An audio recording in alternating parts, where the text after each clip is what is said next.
By now you all know the important and historic role that Arizona's new law, SB 1070, has played in helping energize the new national immigration policy debate. Arizonans came together to do something courageous and mighty, and the shot was heard around the world. They passed a law that actually makes a lot of good common sense, helps bring Arizona's law in consonance with federal immigration law. And now it's up to the federal government to come to the assistance of Arizona to help Arizona enforce these laws that the federal government ought to be enforcing all along. Proud citizens doing the best in the American tradition to stand up and say, look, we're going to regain control of our borders, and we're going to do it in a constitutional, lawful, and meaningful way.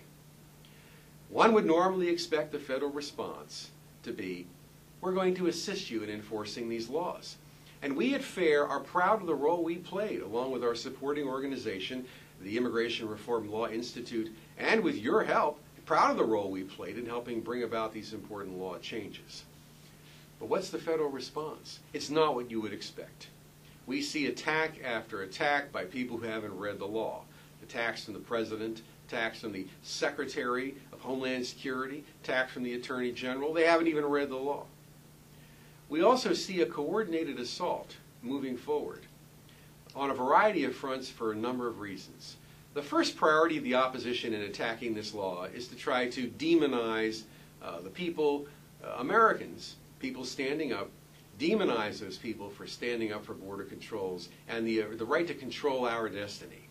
It is unconscionable to think that the President would invite a foreign leader of a frankly corrupt government to come to Congress and denounce Arizona, denounce Americans on our own soil about a matter purely of domestic interest and concern. But if that's not bad enough, what they're going to try to do is get a quick injunction to try to stop the enforcement of Arizona's law because they're concerned about something we at FAIR, and we can do it only with your help, we at FAIR are trying to do around the country. States all across the country are looking at Arizona and they're saying, hey, we need to do the same thing. They know that they can do this. They know that there's public support, including independents, some Democrats, strong Republican support to get this done, not just in Arizona, but around the country. We're going to be facing a coordinated assault of litigation in Arizona to try to stop immigration laws operating there in order to prevent it from being passed in states around the country. Why do they want to stop it?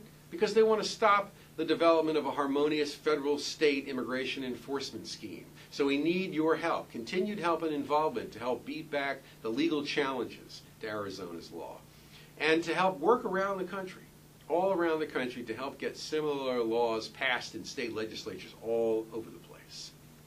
We need your help in coordinating a strong presence here in Washington to ensure that Arizona's policies are defended and that we continue to keep pressure on Congress not to pass a mass amnesty bill, but to actually strengthen the border, put the National Guard on the border, secure work verification systems, doing the things that most Americans would like to see done. Most importantly, we continue to need your help to re-energize a broad national debate about the purposes and role of immigration in the 20th century. We're not going to solve this problem if we let the opposition turn immigration policy into nothing but a cynical party power grab. And that's what this has become.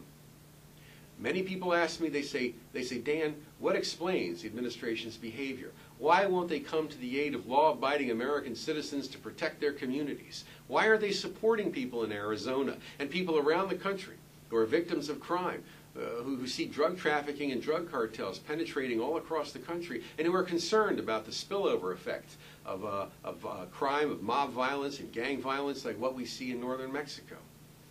Why do we not see the kind of firm leadership coming from the Democrats in Congress, coming from this administration now, when we see, for so many reasons, why the immigration apparatus here in Washington has become dysfunctional?